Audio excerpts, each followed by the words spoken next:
Hello everyone. Welcome to Ken Studies. आज है 30 नवंबर। Start करते हैं आज के एमसीक्यू क्वेश्चन। आज का फर्स्ट क्वेश्चन है, who has been elected as the 11th president of Asian Development Bank. यहाँ पर आपसे पूछा जा रहा है, एशियाई विकास बैंक के 11वें अध्यक्ष के रूप में किसे चुना गया है। आपके ऑप्शंस हैं मसाटो कांडा, भार्गव दासगुप्ता, मसात्सुगु अशाकावा या फिर ताकेहिको नकावा। यहाँ पर आपसे एडीबी के 11th प्रेसिडेंट के बारे में पूछा जा रहा है और इस क्वेश्चन में आपका करेक्ट ऑप्शन हो जाएगा ऑप्शन ए। हाल ही में एडीबी के नए प्रेसिडेंट बने हैं मसातो कांडा। आप देख सकते हैं मसातो Kanda was anonymously elected as ADB's 11th president and will take office on 24th of February next year. And he has 40 years of experience in international finance and policy. And currently, he is a special advisor to Japan's Prime Minister and Minister of Finance.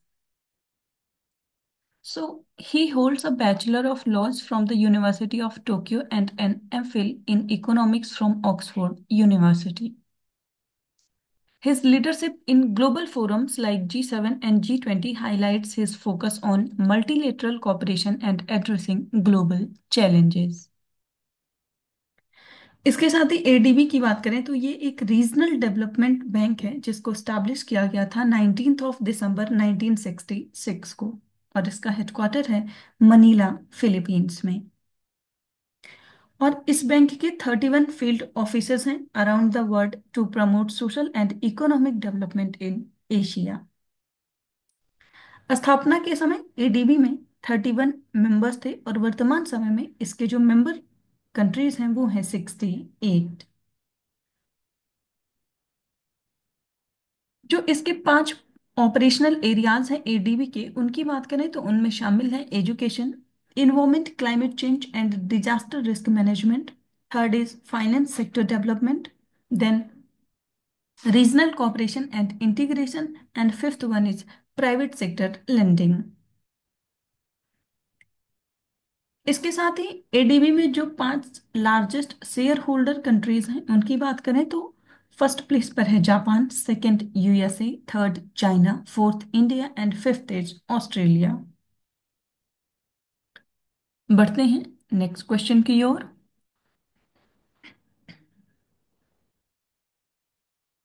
Where was the All India conference of director generals और inspector generals of police 2024 held. यहाँ पर आपसे पूछा जा रहा है, police महानिदेशकों या फिर महानिरीक्षकों का जो अखिल भारतीय सम्मेलन 2024 हुआ वो कहाँ पर आयोजित किया गया। आपके ऑप्शंस हैं हैदराबाद, न्यू दिल्ली, भुवनेश्वर या फिर चेन्नई।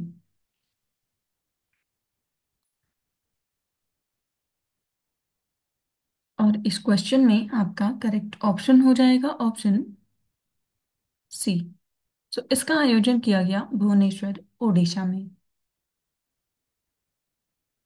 आप देख सकते हैं prime minister Narendra Modi attended the All India conference of director generals और inspector generals of police 2024 in Bhubaneswar, Odisha.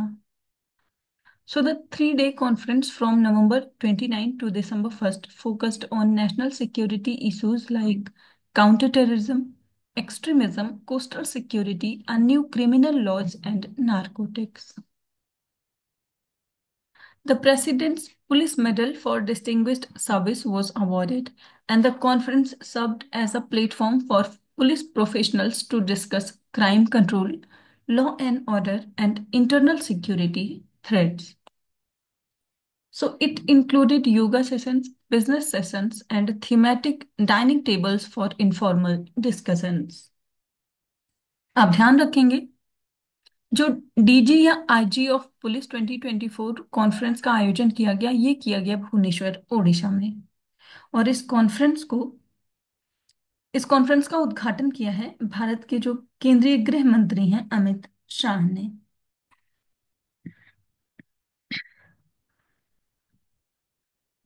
बढ़ते हैं नेक्स्ट क्वेश्चन की ओर।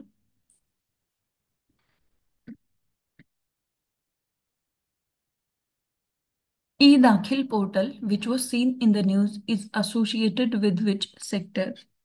यहाँ पर आपसे पूछा जा रहा है, समाचारों में रहा ई दाखिल पोर्टल किस क्षेत्र से संबंधित है? आपके ऑप्शंस हैं live stock, food processing, consumer complaints या फिर इनकम टैक्स।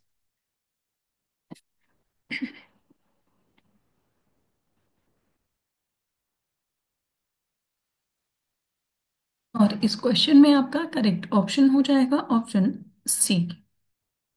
सो ये रिलेटेड है कंज्यूमर कंप्लेंट से। आप देख सकते हैं The Department of Consumer Affairs has successfully implemented the e-Dakhil portal nationwide, now operational in all states and union territories. इसको लॉन्च किया गया था 2020 में by National Consumer Dispute Redressal Commission के द्वारा। So the portal offers a low cost, quick and hassle free way to file consumer complaints, and it allows consumers to file complaints, track case progress and make payments online, eliminating the need for physical presence. So the platform is user friendly, accessible across India and support both consumers and advocates in filing complaints securely via OTP or activation link. And it ensures a transparent, paperless grievance readdressal process. सो आपने देखा जो ई दाखिल portal है इसको सबसे पहले launch किया गया था 2020 में, और 2023 के अंत तक लद्दाख को छोड़कर ये सभी 35 राज्य और केंद्र शासित प्रदेशों में लॉन्च किया जा चुका था। लेकिन वर्तमान समय में अब ये भारत के सभी केंद्र शासित प्रदेश और राज्यों में लॉन्च किया जा चुका है। बढ़ते हैं नेक्स्ट क्वेश्चन की ओर। The Global Peatland Hotspot Atlas was published by which of the following organization? यहाँ पर आपसे पूछा जा रहा है ग्लोबल पीटलैंड हॉटस्पॉट एटलस निम्नलिखित में से किस संगठन द्वारा प्रकाशित किया गया? आपके ऑप्शंस हैं world wildlife fund, intergovernmental panel on climate change, food and agriculture organisation या फिर यूनाइटेड नेशंस इन्वायरमेंट प्रोग्राम।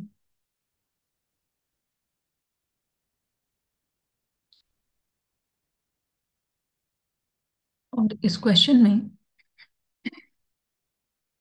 आपका करेक्ट ऑप्शन हो जाएगा ऑप्शन डी। सो ग्लोबल पीटलैंड हॉटस्पॉट एटलस जो है ये पब्लिश किया है यूएनईपी ने।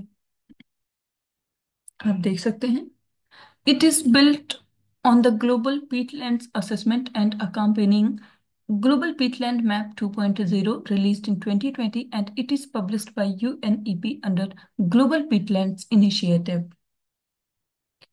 So it is released during the United Nations COP29 and introduces updated hotspot maps of global peatland distribution, highlighting the threats they face and the opportunities for peatland restoration and conservation.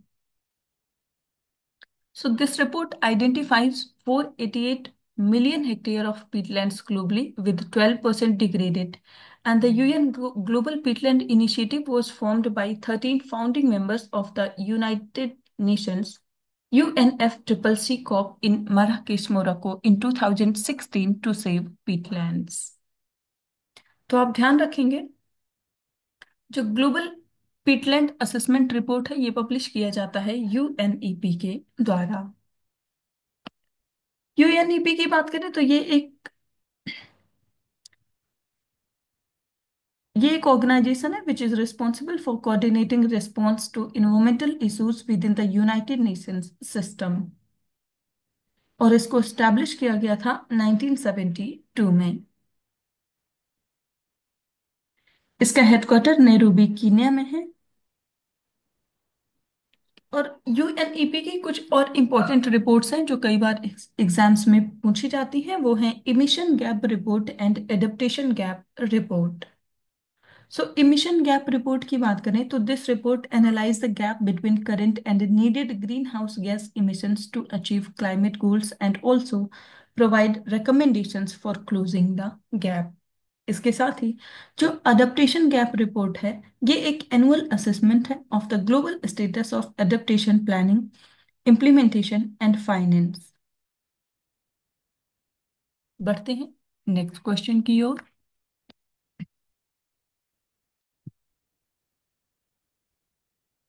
What is the main objective of the Bima Sakhi Yojana launched by PM Modi in Panipat? यहाँ पर आपसे पूछा जा रहा है, PM Modi द्वारा पानीपत में शुरू की गई बीमा सखी योजना का मुख्य उद्देश्य क्या है? आपके ऑप्शंस हैं empowerment of women, financial security and insurance coverage, promotion of entrepreneurship and economic participation, या फिर all of the above।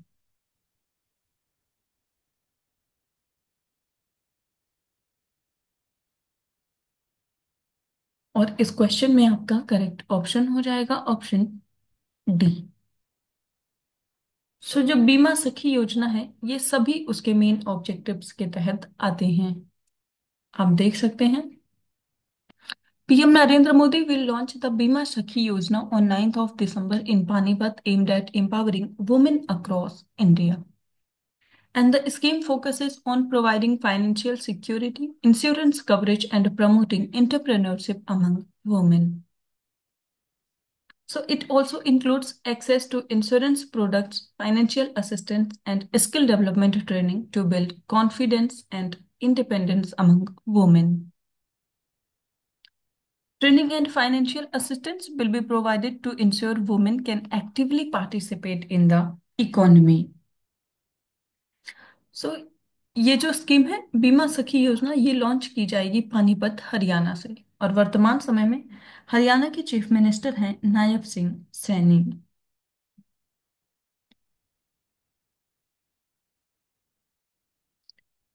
बढ़ते हैं नेक्स्ट क्वेश्चन की ओर। Consider the following statements regarding the provision under sixth schedule of the constitution. यहाँ पर आपसे पूछा जा रहा है, संविधान की छठी अनुसूची के प्रावधानों के संबंध में निम्नलिखित कथनों पर विचार करें। आपके ऑप्शंस हैं, आपके स्टेटमेंट्स हैं। फर्स्ट स्टेटमेंट है, the sixth schedule applies to the tribal areas in Assam, Meghalaya, Tripura and Mizoram and provides for the establishment of autonomous district councils. Second statement, the jurisdiction of Autonomous District Council under the sixth schedule is similar to the concerned High Court.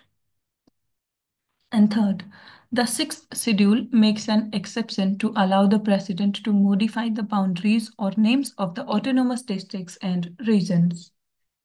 और यहाँ पर आपसे correct statement पूछा जा रहा है, आपको बताना है संविधान की जो छठी अनुसूची के प्रावधान है उससे संबंधित यहाँ पर कितने स्टेटमेंट्स करेक्ट हैं।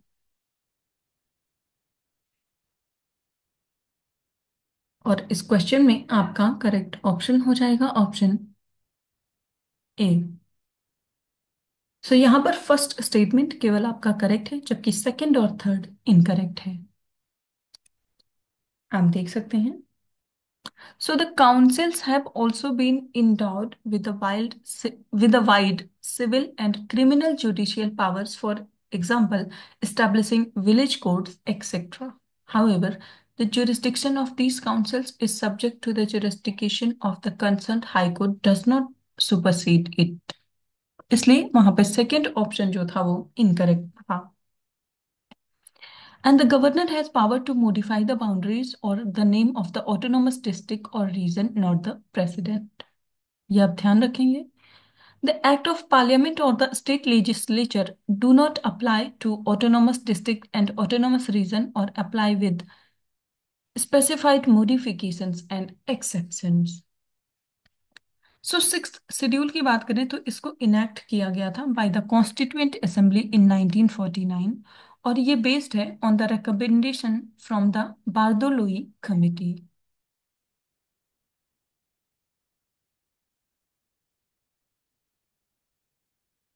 ध्यान रखेंगे। जो सिक्स शेड्यूल है उसमें तीन जो जो चार राज्य हैं वो हैं असम, मेघालय, त्रिपुरा और मिजोरम। तो आज के करंट अफेयर सेशन में इतना ही। Thank you for watching. Do like, share and subscribe.